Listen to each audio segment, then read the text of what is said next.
KaraokeBooks. The Enchanted April. Elizabeth von Arnim. Audiobook. Chapter 12. At the evening meal, which was the first time the whole four sat round the dining room table together, Scrap appeared.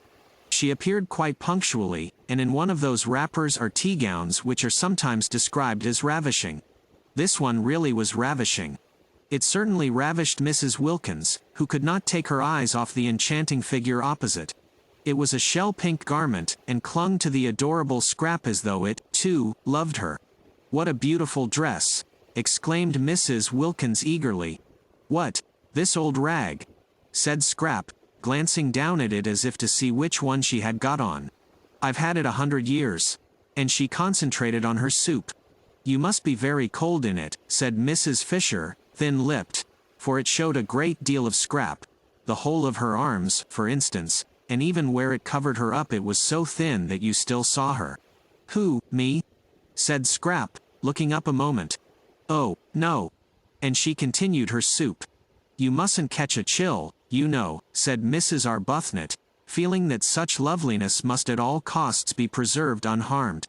"There's a great difference here when the sun goes down." "I'm quite warm," said Scrap, industriously eating her soup. "You look as if you had nothing at all on underneath," said Mrs. Fisher. "I haven't. At least, hardly anything," said Scrap, finishing her soup. "How very imprudent," said Mrs. Fisher, "and how highly improper." Whereupon Scrap stared at her. Mrs. Fisher had arrived at dinner feeling friendly towards Lady Caroline. She at least had not intruded into her room and sat at her table and written with her pen. She did, Mrs. Fisher had supposed, know how to behave. Now it appeared that she did not know, for was this behaving, to come dressed, no, undressed, like that to a meal? Such behavior was not only exceedingly improper but also most inconsiderate, for the indelicate creature would certainly catch a chill, and then infect the entire party. Mrs. Fisher had a great objection to other people's chills. They were always the fruit of folly, and then they were handed on to her, who had done nothing at all to deserve them. "Bird-brained," thought Mrs. Fisher, sternly contemplating Lady Caroline. "Not an idea in her head except vanity." "But there are no men here," said Mrs. Wilkins, "so how can it be improper?" "Have you noticed," she inquired of Mrs. Fisher, who endeavored to pretend she did not hear, "how difficult it is to be improper without men?" Mrs. Fisher neither answered her nor looked at her, but Scrap looked at her, and did that with her mouth which in any other mouth would have been a feigned grin. Seen from without, across the bowl of nasturtiums, it was the most beautiful of brief and dimpled smiles. She had a very alive sort of face, that one, thought Scrap, observing Mrs. Wilkins with a dawn of interest. It was rather like a field of corn swept by lights and shadows. Both she and the dark one, Scrap noticed, had changed their clothes, but only in order to put on silk jumpers. The same amount of trouble would have been enough to dress them properly, reflected Scrap. Naturally they looked like nothing on earth in the jumpers. It didn't matter what Mrs. Fisher wore. Indeed, the only thing for her, short of plumes and ermine, was what she did wear. But these others were quite young still, and quite attractive. They really definitely had faces. How different life would be for them if they made the most of themselves instead of the least. And yet, Scrap was suddenly bored, and turned away her thoughts and absently ate toast. What did it matter? If you did make the most of yourself, you only collected people round you who ended by wanting to grab. "I've had the most wonderful day," began Mrs. Wilkins, her eyes shining. Scrap lowered hers. "Oh," she thought, "she's going to gush." As though anybody were interested in her day, thought Mrs. Fisher, lowering hers also. In fact, whenever Mrs. Wilkins spoke Mrs. Fisher deliberately cast down her eyes. Thus would she mark her disapproval. Besides, it seemed the only safe thing to do with her eyes, for no one could tell what the uncurbed creature would say next. That which she had just said, for instance, about men, addressed to her, what could she mean? Better not conjecture, thought Mrs. Fisher, and her eyes, though cast down, yet saw Lady Caroline stretch out her hand to the Chianti flask and fill her glass again. Again.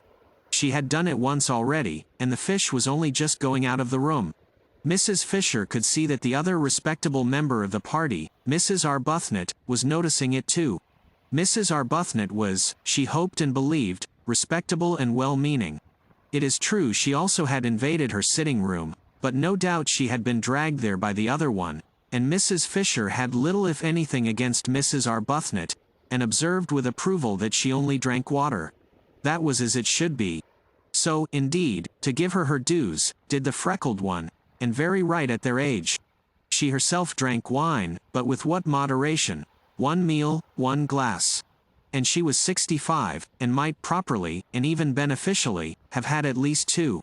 That, she said to Lady Caroline, cutting right across what Mrs. Wilkins was telling them about her wonderful day and indicating the wine-glass, is very bad for you. Lady Caroline, however, could not have heard, for she continued to sip, her elbow on the table, and listened to what Mrs. Wilkins was saying. And what was it she was saying? She had invited somebody to come and stay? A man? Mrs. Fisher could not credit her ears. Yet it evidently was a man, for she spoke of the person as he. Suddenly and for the first time, but then this was most important, Mrs. Fisher addressed Mrs. Wilkins directly. She was 65, and cared very little what sorts of women she happened to be with for a month, but if the women were to be mixed with men it was a different proposition altogether. She was not going to be made a cat's paw of. She had not come out there to sanction by her presence what used in her day to be called fast behavior. Nothing had been said at the interview in London about men. If there had been she would have declined, of course, to come. "What is his name?" asked Mrs. Fisher, abruptly interposing. Mrs. Wilkins turned to her with a slight surprise. "Wilkins," she said. "Wilkins?" "Yes." "Your name?" "And his." "A relation?" "Not blood." "A connection?" "A husband." Mrs. Fisher once more cast down her eyes. She could not talk to Mrs. Wilkins. There was something about the things she said. A husband, suggesting one of many. Always that unseemly twist to everything. Why could she not say, "my husband"?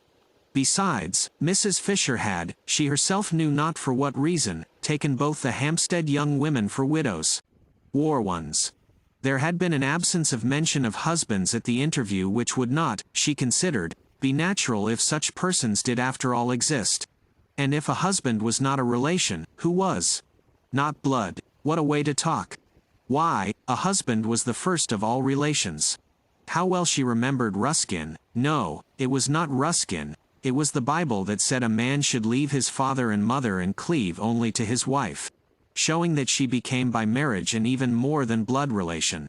And if the husband's father and mother were to be nothing to him compared to his wife, how much less than nothing ought the wife's father and mother be to her compared to her husband? She herself had been unable to leave her father and mother in order to cleave to Mr. Fisher because they were no longer, when she married, alive, but she certainly would have left them if they had been there to leave. Not blood, indeed.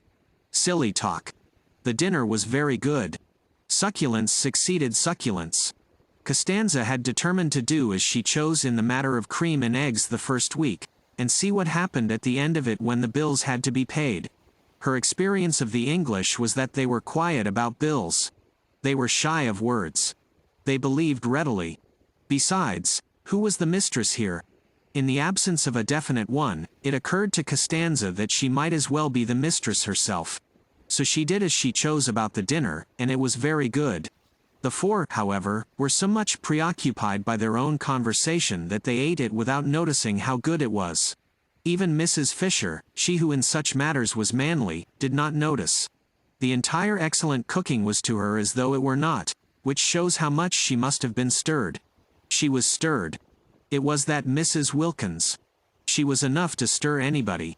And she was undoubtedly encouraged by Lady Caroline, who, in her turn, was no doubt influenced by the Chianti.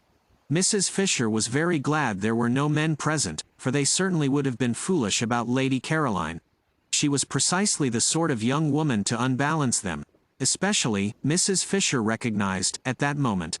Perhaps it was the Chianti momentarily intensifying her personality, but she was undeniably most attractive, and there were few things Mrs. Fisher disliked more than having to look on while sensible, intelligent men, who the moment before were talking seriously and interestingly about real matters, became merely foolish and simpering. She had seen them actually simpering.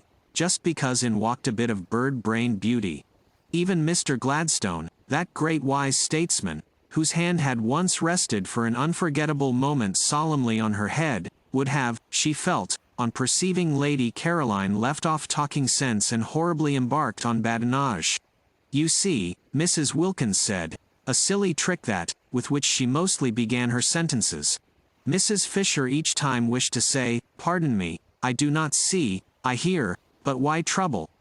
"You see," said Mrs. Wilkins, leaning across towards Lady Caroline, "we arranged, didn't we, in London that if any of us wanted to we could each invite one guest. So now I'm doing it." "I don't remember that," said Mrs. Fisher, her eyes on her plate. "Oh yes, we did, didn't we, Rose?" "Yes, I remember," said Lady Caroline. "Only it seemed so incredible that one could ever want to. One's whole idea was to get away from one's friends. And one's husbands." Again that unseemly plural. But how altogether unseemly, thought Mrs. Fisher. Such implications. Mrs. Arbuthnot clearly thought so too, for she had turned red. "And family affection," said Lady Caroline, or was it the Chianti speaking? Surely it was the Chianti. "And the want of family affection," said Mrs. Wilkins. What a light she was throwing on her home life and real character. "That wouldn't be so bad," said Lady Caroline. "I'd stay with that. It would give one room." "Oh no, no, it's dreadful," cried Mrs. Wilkins. "It's as if one had no clothes on." "But I like that," said Lady Caroline. "Really," said Mrs. Fisher. "It's a divine feeling, getting rid of things," said Lady Caroline, who was talking altogether to Mrs. Wilkins and paid no attention to the other two. "Oh, but in a bitter wind to have nothing on and know there never will be anything on and you going to get colder and colder till at last you die of it. That's what it was like, living with somebody who didn't love one." These confidences, thought Mrs. Fisher. And no excuse whatever for Mrs. Wilkins, who was making them entirely on plain water. Mrs. Arbuthnot, judging from her face, quite shared Mrs. Fisher's disapproval. She was fidgeting. "But didn't he?" asked Lady Caroline, every bit as shamelessly unreticent as Mrs. Wilkins. "Mellersh? He showed no signs of it." "Delicious," murmured Lady Caroline. "Really," said Mrs. Fisher. "I didn't think it was at all delicious. I was miserable. And now, since I've been here, I simply stare at myself being miserable. As miserable as that. And about Mellersh. You mean he wasn't worth it?" "Really," said Mrs. Fisher. "No, I don't. I mean I've suddenly got well." Lady Caroline, slowly twisting the stem of her glass in her fingers, scrutinized the lit-up face opposite. "And now I'm well I find I can't sit here and gloat all to myself. I can't be happy, shutting him out. I must share. I understand exactly what the blessed damozel felt like." "What was the blessed damozel?" asked Scrap. "Really," said Mrs. Fisher, and with such emphasis this time that Lady Caroline turned to her. "Ought I to know?" she asked. "I don't know any natural history. It sounds like a bird." "It is a poem," said Mrs. Fisher with extraordinary frost. "Oh," said Scrap. "I'll lend it to you," said Mrs. Wilkins, over whose face laughter rippled. "No," said Scrap. "And its author," said Mrs. Fisher icily, though not perhaps quite what one would have wished him to be, "was frequently at my father's table." "What a bore for you," said Scrap. "That's what mother's always doing, inviting authors. I hate authors. I wouldn't mind them so much if they didn't write books. Go on about Mellersh," she said, turning to Mrs. Wilkins. "Really," said Mrs. Fisher. "All those empty beds," said Mrs. Wilkins. "What empty beds?" asked Scrap. "The ones in this house. Why, of course they each ought to have somebody happy inside them. 8 beds, and only 4 people. It's dreadful, dreadful to be so greedy and keep everything just for oneself. I want Rose to ask her husband out too. You and Mrs. Fisher haven't got husbands, but why not give some friend a glorious time?" Rose bit her lip. She turned red, she turned pale. If only Lottie would keep quiet, she thought. It was all very well to have suddenly become a saint and want to love everybody, but need she be so tactless? Rose felt that all her poor sore places were being danced on. If only Lottie would keep quiet. And Mrs. Fisher, with even greater frostiness than that with which she had received Lady Caroline's ignorance of the blessed damozel, said, "There is only one unoccupied bedroom in this house." "Only one?" echoed Mrs. Wilkins, astonished. "Then who are in all the others?" "We are," said Mrs. Fisher. "But we're not in all the bedrooms. There must be at least 6. That leaves 2 over, and the owner told us there were 8 beds, didn't he, Rose?" "There are 6 bedrooms," said Mrs. Fisher, for both she and Lady Caroline had thoroughly searched the house on arriving, in order to see which part of it they would be most comfortable in, and they both knew that there were 6 bedrooms, 2 of which were very small, and in one of these small ones Francesca slept in the company of a chair and a chest of drawers, and the other, similarly furnished, was empty. Mrs. Wilkins and Mrs. Arbuthnot had hardly looked at the house, having spent most of their time out of doors gaping at the scenery, and had, in the agitated inattentiveness of their minds when first they began negotiating for San Salvatore, got into their heads that the 8 beds of which the owner spoke were the same as 8 bedrooms, which they were not. There were indeed 8 beds, but 4 of them were in Mrs. Wilkins's and Mrs. Arbuthnot's rooms. "There are 6 bedrooms," repeated Mrs. Fisher. "We have 4, Francesca has the 5th, and the 6th is empty." "So that," said Scrap, "however kind we feel we would be if we could, we can't. Isn't it fortunate? But then there's only room for 1, said Mrs. Wilkins, looking round at the 3 faces. "Yes, and you've got him," said Scrap. Mrs. Wilkins was taken aback. This question of the beds was unexpected. In inviting Mellersh she had intended to put him in one of the 4 spare rooms that she imagined were there. When there were plenty of rooms and enough servants there was no reason why they should, as they did in their small, 2-servanted house at home, share the same one. Love, even universal love, the kind of love with which she felt herself flooded, should not be tried. Much patience and self-effacement were needed for successful married sleep. Placidity, a steady faith, these 2 were needed.